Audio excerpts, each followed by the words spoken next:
La première réponse partagée avec l'équipe, c'était de dire on fait des actions cet été, mais ces actions, on les fait dans l'espace public. Parce qu'on aurait pu se dire on ouvre les salles avec des répétitions, des temps d'ouverture et tout. On s'est dit non, non, nous on veut aller à la rencontre des gens, donc ça a été flagrant. Les spectacles étaient déjà bouclés.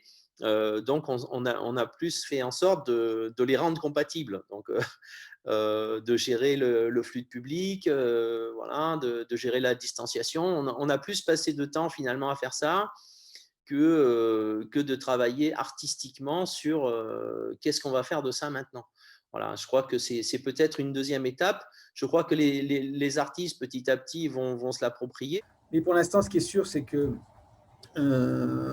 ça n'altérera pas notre détermination à continuer à être présent dans l'espace public.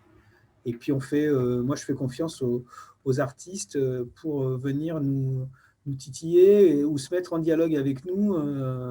Moi j'ai écrit à tous les artistes de la saison, y compris en salle, pour dire si on ne peut pas vous accueillir comme prévu, on fera quelque chose. Enfin, on fera quelque chose avec vous, si vous en êtes d'accord, en complicité. Et du coup, je pense qu'il y a y compris des échanges qu'on a pu avoir, pour l'instant, on n'a pas annulé, mais qui pourraient être pour des artistes d'investir l'espace public, physique ou symbolique. Là, à la fin de la semaine, on a Abdel Malik sur le Jeune Noir à l'épée.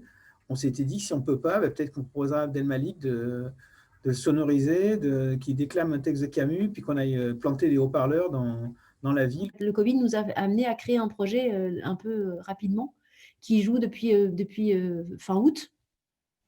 C'est une caravane à gaufres qui se balade dans la rue, en fait. Parce qu'on a une comédienne permanente ici au NES qui s'appelle Lucie Loza, qui est enceinte et qui est partie en congé maternité aujourd'hui. C'est le jour de son congé mat. Et donc, du coup, le Covid plus la grossesse nous a dit il faut vraiment qu'on fasse quelque chose qui se lance tout de suite parce que c'est trop beau de travailler avec la grossesse de Lucille, en fait. Et donc, du coup, on a créé une caravane à gaufres. On s'est dit, c'est un spectacle pour un spectateur ou deux spectateurs qu'on pourra jouer. Quoi qu'il nous arrive, on sera prêt, quoi. C'est vrai que ce temps différent doit nous permettre d'aller à côté, à d'autres endroits. C'est évident. Mais je ne suis pas sûr qu'il faut répondre par rapport à la situation elle-même, Covid, etc. Il faut peut-être répondre autrement parce que du coup, on a un autre angle de regard, rien que par notre position, confiné, en situation de semi-stand-by ou en tension. On est tous en tension quand même. Il faut en tenir compte. Je crois que c'est effectivement le vrai enjeu de ne pas juste voir ce passage comme une crise, comme une contrainte, comme un obstacle, mais de se dire ça fait partie intégrale du monde qui s'installe là, un monde en transformation écologique. Donc ça pourrait nous arriver encore. Et donc, essayons de réfléchir et de réinventer un certain nombre de choses, un ancrage plus fort sur un territoire, penser différemment la mobilité, penser différemment un lien entre un contexte local et un monde qu'on ne peut pas perdre de vue. C'est des enjeux, c'est des défis.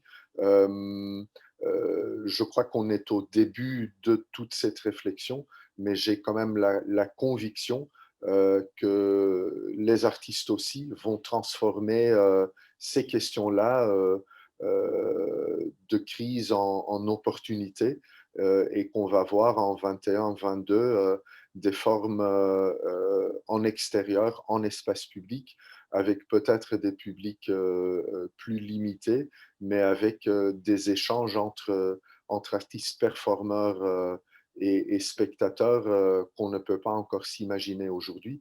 Je me réjouis beaucoup de ces aventures et de ces prises de risques-là parce qu'on en aura besoin pour des raisons politiques et pour des raisons artistiques aussi.